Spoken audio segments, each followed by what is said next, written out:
Assalamualaikum warahmatullahi wabarakatuh. Halo teman-teman pemirsa dan pendengar video ini yang berbahagia. Dalam kesempatan ini, saya hendak membagi sedikit informasi kepada semuanya.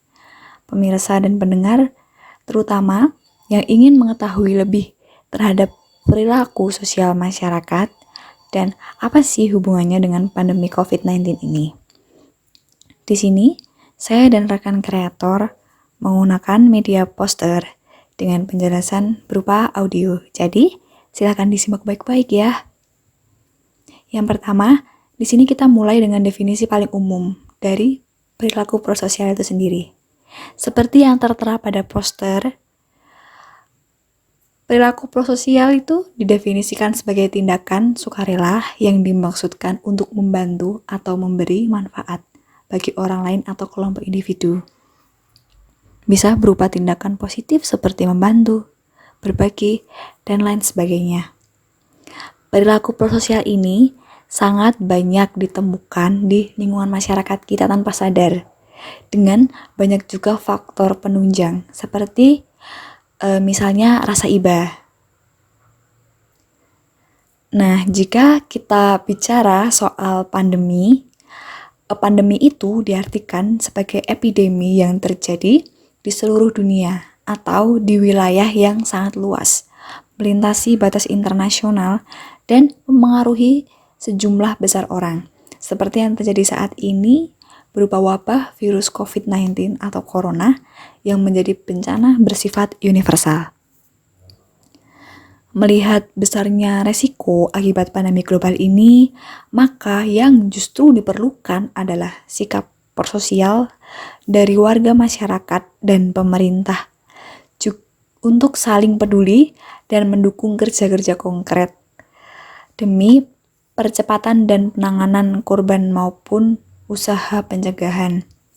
Karena dampak yang ditimbulkan dari COVID-19 ini juga mencakup dampak psikologis seperti trauma, PTSD atau Post Traumatic Stress Disorder, depresi, hingga kasus bunuh diri.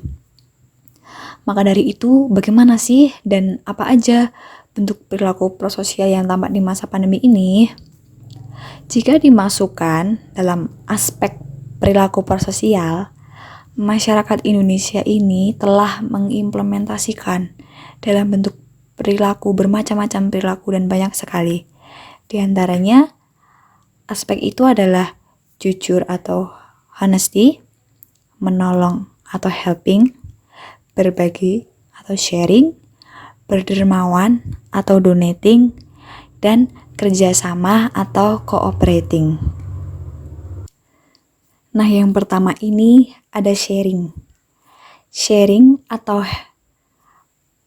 itu bisa diartikan sebagai kesediaan untuk berbagi. Sharing itu adalah berbagi ya. Berbagi perasaan dengan orang lain, baik suka maupun duka.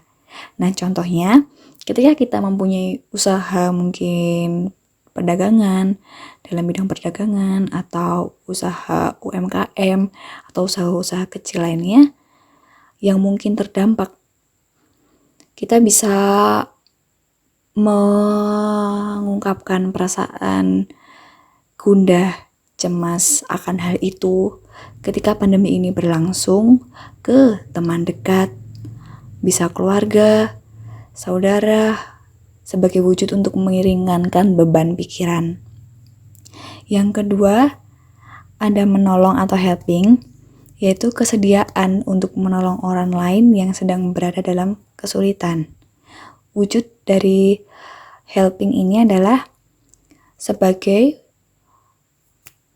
usaha memutus rantai penyebaran virus, seperti menolong teman yang sedang menyemprotkan disinfektan ke rumah-rumah warga, menolong membagikan masker dan hand sanitizer, dan juga para tenaga medis yang saling tolong-menolong untuk kesembuhan pasien. Yang selanjutnya, ada berdermawan atau donating, yaitu melakukan pengumpulan dana untuk membantu badan kesehatan seperti membeli APD. Bisa juga ketika para mungkin influencer yang ada di dunia maya menyuarakan untuk berdonasi kepada followers yang akan dibagikan kepada korban yang terdampak pandemi ini, seperti para pedagang, kurir di pasar atau para tukang becak yang mungkin mereka belum paham dan mungkin mereka belum terlalu bergerak untuk stay at home, melakukan PSBB, dan mungkin yang dilakukan pemerintah juga membagikan kuota gratis sebagai subsidi mahasiswa dan pelajar dalam rangka belajar dari rumah. Yang selanjutnya ada kerjasama atau cooperating. Adanya kerjasama antara masyarakat dan badan pemerintah untuk menerapkan sikap disiplin terhadap social distancing. Karena jika masyarakat dan pemerintah tidak bisa bekerja sama, maka korban akan semakin lebih banyak dan pandemi ini sulit untuk diakhiri karena kita juga tidak nurut oleh ajakan pemerintah. Maka dari itu harus dilakukan kerjasama yang optimal, meliputi banyak pihak yang mungkin semuanya terdampak di seluruh Indonesia.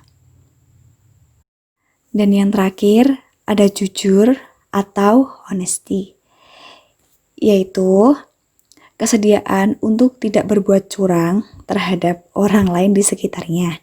Seperti ketika layanan publik, layaknya rumah sakit atau angkutan umum melakukan pembatasan jarak bagi penumpang.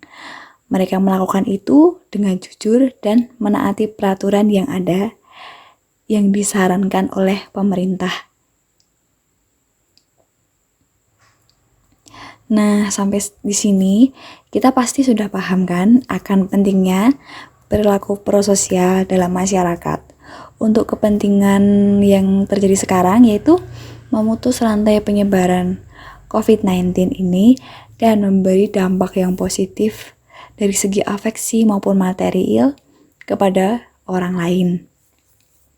Dengan demikian, kita sebagai mahasiswa yang sudah mengetahui pentingnya pengimplementasian perilaku prososial ini untuk senantiasa memberitahu, memberikan informasi kepada masyarakat seperti menggunakan media yang kita buat dalam kesempatan kali ini. Banyak sekali tindakan dan perilaku positif yang bisa kita lakukan untuk memenuhi aspek-aspek yang sudah saya paparkan tadi. Maka dari itu, mulai sekarang, yuk kita budidayakan menjadi manusia yang bermanfaat bagi orang lain melalui pengimplementasian perilaku prososial untuk memutus rantai penyebaran COVID-19 ini.